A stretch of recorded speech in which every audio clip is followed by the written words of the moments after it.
tadinacayga joogto si weyni dhowranayso dayaygu kuulanayso kugu dhaaganaya tadinacayga joogto nimcaan hilaac dayax dal nuurshe Yes. Yeah? Yeah.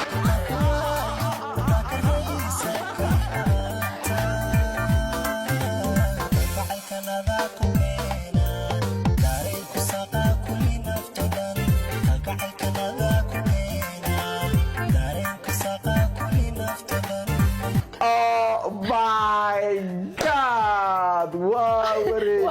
marka aan marayo 33 qof ayaa waxay magacaawday dayax dal nuurshe waa wari sababta inaad noo sheegtid oo dayaxa u dooray dad badan laga yaabaa kaala sii qaalisan in ay dambeeyaan Yes. so maxay tahay sababta dadka soo sheegtay ayagana qaar isku fiicanna way jiraan laakiin zaid waxa isku dhowna close friend ah asxaabna oo familna dayax dal nuurshe saasaan u qaatay ana ogaanin kuwa ka dambeeyay wali kuwa ka dambeeyay oo ku sii tirnaa daa ku dhaho waa laga yaabay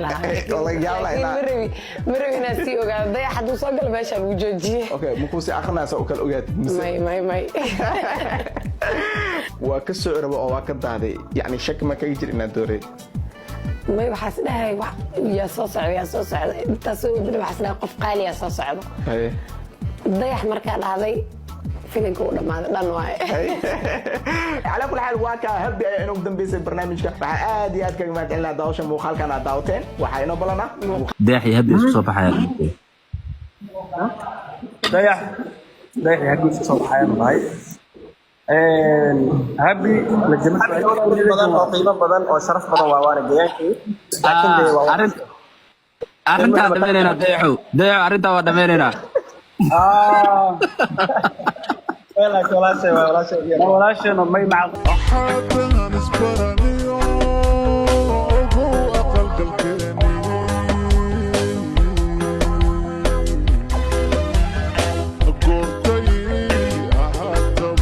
فنان بورصة دوتا أم فنان هبل المستقبل كاو نقدونا ياس ديليت وكراش كوطاي فنانة كراش كوهاي إحدى النورشة ساسانو قاطع jacaytaagano tiradag lahayno taageero heliye yatoosin karaa adiguna tusmooy waxaan tabanayaa wali maadan tabin mana tabageli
قروح بدنايه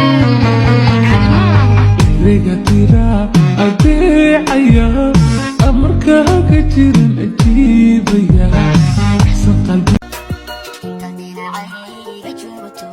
سويني دورا ليسو دايا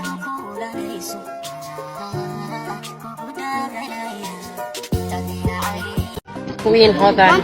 Maanta gabadhayda baan la joogaa. Maanta anima gabadhaade. Yeah. Allah baby. Hodane. Gabadha adduunka ugu quruxda badan yaa waaye. Waa you adiga. Aniga weydii. Adiga oo adduunka ifka dhan ugu qurxan yaa waaye. Hodan.